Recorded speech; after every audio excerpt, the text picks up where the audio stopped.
Hello friends, आप सभी का स्वागत है हमारे यूट्यूब चैनल विजार्ड क्लासेस पर। ओके, एक न्यूज़ ये है कि लोकसभा में पारित हुआ नारी शक्ति बंधन विधेयक। लोकसभा में पारित हुआ नारी शक्ति बंधन विधेयक, ये जो है एक ऐतिहासिक फैसला है। आइए जानते हैं आखिर ये फैसला है क्या। तो हम लोगों ने इस न्यूज़ को उठाया है दैनिक जागरण के न्यूज़पेपर से, और इस न्यूज में हम लोग देखेंगे कि नारी शक्ति बंधन है क्या। ठीक है, नारी शक्ति बंधन है क्या। अगर आप यूपीएससी की तैयारी कर रहे हैं और अगर आप बीपीएससी की तैयारी कर रहे हैं तो आपके लिए जो है ये करंट अफेयर्स काफ़ी इम्पोर्टेंट होने वाला है। तो यूपीएससी, बीपीएससी और अदर स्टेट पीसीएस की तैयारी करने वाले बच्चे इस सेशन को अवश्य देखें। और अगर आप किसी अन्य कॉम्पिटिटिव एग्जाम की तैयारी कर रहे हैं फिर भी आप इस वीडियो को देख सकते हैं सामान्य जानकारी के लिए। तो चलिए स्टार्ट करते हैं। नारी शक्ति बंधन पर संसद की मुहर। नारी शक्ति बंधन पर संसद की मुहर। आधी आबादी का पूरा होगा सपना। तो बहुत सारे लोग तो जानते होंगे, जो करंट अफेयर से वास्ता रखते हैं, जो करंट अफेयर्स देखते हैं, पढ़ते हैं, सुनते हैं, उनको तो पता होगा कि नारी शक्ति बंधन है क्या। और जो लोगों को नहीं पता होगा वो लोग सोचते होंगे आखिर ये नारी शक्ति बंधन है क्या जिस पर संसद की मुहर लग गई। तो आइए हम आप लोगों को बताते हैं कि आखिर नारी शक्ति बंधन है क्या। अगर आप लोग इस न्यूज को अच्छे ढंग से समझते हैं तो मेंस की भी राइटिंग लिखने में, आंसर राइटिंग करने में आप लोगों को प्रॉब्लम्स नहीं आएगी। आप लोगों के पास इतना वर्ड का स्टॉक होगा कि आंसर खुद ब खुद लिखा जाएगा। तो आइए देखें जरा नारी शक्ति बंधन के बारे में। तो लोकसभा और विधानसभाओं में महिलाओं के लिए 33% आरक्षण का प्रावधान करने वाले नारी शक्ति बंधन विधेयक पर संसद की मुहर लग गई। ठीक है, तो ये जो हम लोग अभी जो ये सेंटेंस पढ़े हैं, ये जो लाइन पढ़े हैं, इससे आपको क्लियर हो गया होगा कि ये नारी शक्ति बंधन है क्या जिस पर संसद की मुहर लग गई है।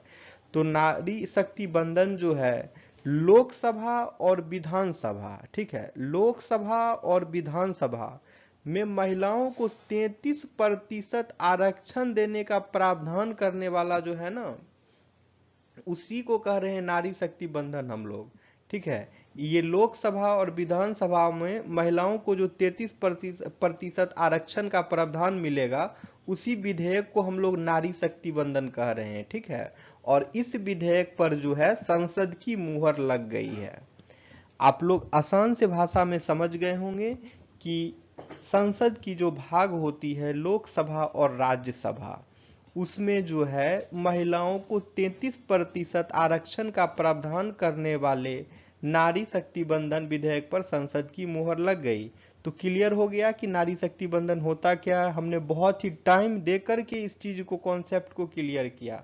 एक बार फिर से देख लीजिए, 33% आरक्षण लोकसभा और राज्यसभा में जो महिलाओं को दिया जा रहा है, उसी विधेयक को बोल रहे हैं नारी शक्ति बंधन विधेयक। इस पर संसद की मुहर लग गई है। बुधवार को लोकसभा के बाद गुरु बुधवार को लोकसभा के बाद गुरुवार को यह राज्यसभा से भी पास हो गया। और सबसे बड़ी बात यह है कि लोकसभा से पास होने के बाद जो है गुरुवार को यह राज्यसभा में भी पास हो गया। यानी नारी शक्ति बंधन विधेयक जो है अब लोकसभा के साथ साथ राज्यसभा में भी पास हो गया है। राज्यसभा में उपस्थित सभी 214 सदस्यों ने विधेयक के पक्ष में मतदान किया। ठीक है, राज्यसभा में उपस्थित सभी 214 सदस्यों ने विधेयक के पक्ष में मतदान किया।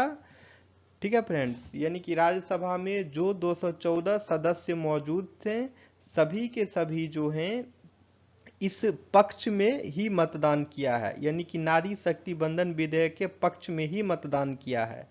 विरोध में कोई मत नहीं पड़ा, विरोध में कोई भी मत नहीं पड़ा है राज्यसभा में। ओके फ्रेंड्स, संसद के नए भवन में पास होने वाला यह पहला ऐतिहासिक विधेयक है। और संसद का जो नया भवन बना है उसमें पास होने वाला यह पहला ऐतिहासिक विधेयक है। संसद के नए भवन में पास होने वाला यह जो है पहला ऐतिहासिक विधेयक है। इसके बाद संसद के दोनों सदन निर्धारित समय से एक दिन पहले अनिश्चितकाल के लिए स्थगित हो गए। ठीक है, इसके बाद जो है संसद के दोनों सदन जो है निर्धारित समय से एक दिन पहले अनिश्चितकाल के लिए जो है स्थगित हो गए। मतदान से पहले प्रधानमंत्री ने अपने संबोधन में विधेयक का समर्थन करने के लिए सभी का आभार व्यक्त किया। ठीक है, मतदान से पहले जो है प्रधानमंत्री नरेंद्र मोदी जी जो हैं अपने संबोधन में विधेयक का समर्थन करने के लिए सभी का आभार व्यक्त किए हैं। ठीक है, गृह मंत्री अमित शाह चर्चा के दौरान उच्च सदन में मौजूद रहे और गृह मंत्री अमित शाह जो हैं चर्चा के दौरान उच्च सदन में मौजूद रहे हैं। आरक्षण लागू होने में लगने वाले समय की अटकलों को विराम देते हुए वित्त मंत्री निर्मला सीतारमण ने संकेत दिया है कि यह 2029 के पहले कभी भी लागू हो सकता है। ठीक है, तो वित्त मंत्री निर्मला सीतारमण जी जो हैं उन्होंने बोला है कि आरक्षण लागू होने में लगने वाले समय की अटकलों को विराम देते हुए संकेत दिया है उन्होंने कि 2029 के पहले कभी भी लागू हो सकता है। ठीक है, वित्त मंत्री निर्मला सीतारमण जी हैं। आप लोग एक और करंट अफेयर्स क्लियर कर लीजिए। वित्त मंत्री यानी कि फाइनेंस मिनिस्टर जो हैं निर्मला सीतारमण हैं। ठीक है, और उन्होंने संकेत दिया है कि 2029 के पहले कभी भी यह बिल लागू हो सकता है। इसके लिए सिर्फ जनगणना के आंकड़ों और परमिशन का इंतजार करना होगा। इसके लिए जो है सिर्फ जनगणना के आंकड़ों और परमिशन का इंतजार करना होगा। प्रधानमंत्री मोदी ने राज्यसभा में कहा है कि इस विधेयक से देश की जनता में एक नया विश्वास पैदा होगा। ठीक है, प्रधानमंत्री मोदी ने राज्यसभा में कहा है कि इस विधेयक से देश की जनता में एक नया विश्वास पैदा होगा। सभी सदस्यों और राजनीतिक दलों ने महिलाओं को सशक्त बनाने और नारी शक्ति को बढ़ाने में महत्वपूर्ण भूमिका निभाई है।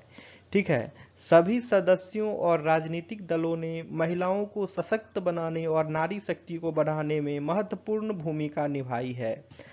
आइए देश को एक बड़ा संदेश दें। फिर उन्होंने कहा, प्रधानमंत्री मोदी ने कहा कि गत 2 दिनों में दोनों सदनों में महिला आरक्षण विधेयक पर चर्चा हुई है और लगभग 132 सदस्य ने सार्थक चर्चा में भाग लिया, जो देश की आगामी संसदीय यात्रा में उपयोगी साबित होगी।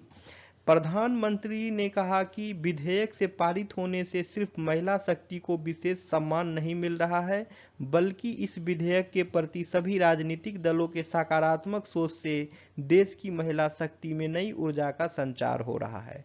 ठीक है, प्रधानमंत्री नरेंद्र मोदी ने कहा कि विधेयक के पारित होने से सिर्फ महिला शक्ति को विशेष सम्मान नहीं मिल रहा है, बल्कि इस देश के प्रति सभी राजनीतिक दलों के सकारात्मक सोच से देश की महिला शक्ति में नई ऊर्जा का संचार हो रहा है। ओके दोस्तों, यह विधेयक जो है भारत के उज्जवल भविष्य की गारंटी बनेगा और यह विधेयक जो है भारत के उज्जवल भविष्य की भी गारंटी बनेगा। ओके फ्रेंड्स, राज्यसभा में भी विपक्ष की ओर से बार बार सवाल उठाया गया है कि यह कब से लागू होगा।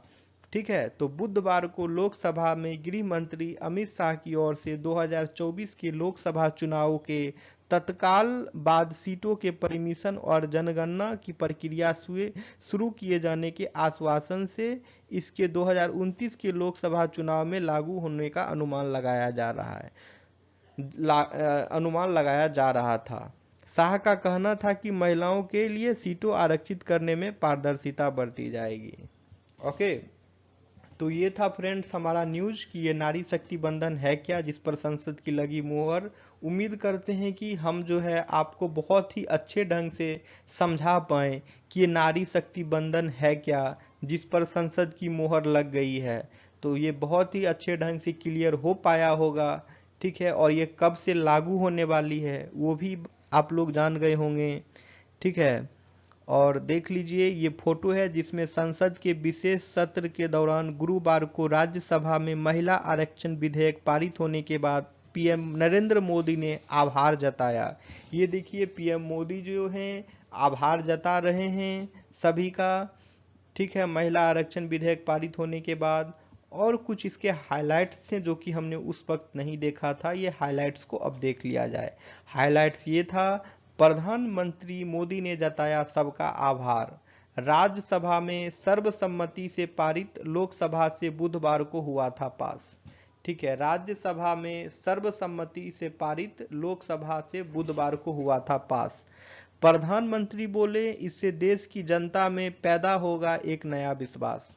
प्रधानमंत्री मोदी बोले, इससे देश की जनता में पैदा होगा एक नया विश्वास। चर्चा के दौरान पूरे समय राज्यसभा में मौजूद रहे गृह मंत्री अमित शाह।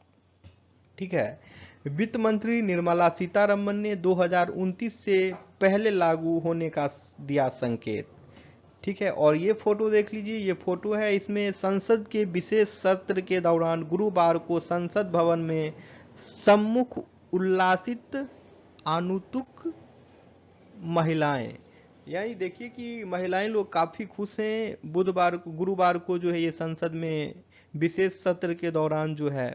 ठीक है, तो फ्रेंड्स यही था हमारा आज का एक बहुत ही न्यूज़ जो कि काफ़ी अभी चर्चा में है। तो हम लोग अपने व्यूअर्स को ये न्यूज़ समझाने की एक छोटा सा प्रयास किए हैं। आप लोग को वीडियो पसंद आता है तो आप लोग बस वीडियो को लाइक कर दीजिए। किसी भी तरह का कोई पेमेंट हम नहीं मांग रहे हैं, बस आप वीडियो को लाइक कर दीजिए और मन हो तो शेयर भी कर दीजिए। और जो लोग नए हैं चैनल पे, न्यू अपडेट के लिए वो लोग चैनल को सब्सक्राइब कर लेंगे, क्योंकि इस तरह के बहुत सारे करंट मुद्दा को उठा करके हम लोग अपने चैनल पर अब लाएंगे। इस न्यूज़ को करेंगे डिस्कस, करंट अफेयर से रिलेटेड जो भी यूपीएससी और बीपीएससी एग्जाम के लिए इम्पोर्टेंट है वो सभी न्यूज़ का यहाँ पे डिस्कशन होगा और बहुत ही बेहतरीन ढंग से होगा। तो आप लोग चैनल को कर लीजिएगा सब्सक्राइब ताकि नोटिफिकेशन मिलता रहे। तो ठीक है, अभी हम वीडियो को करते हैं एंड, फिर मिलेंगे नेक्स्ट वीडियो में। Thank you everyone.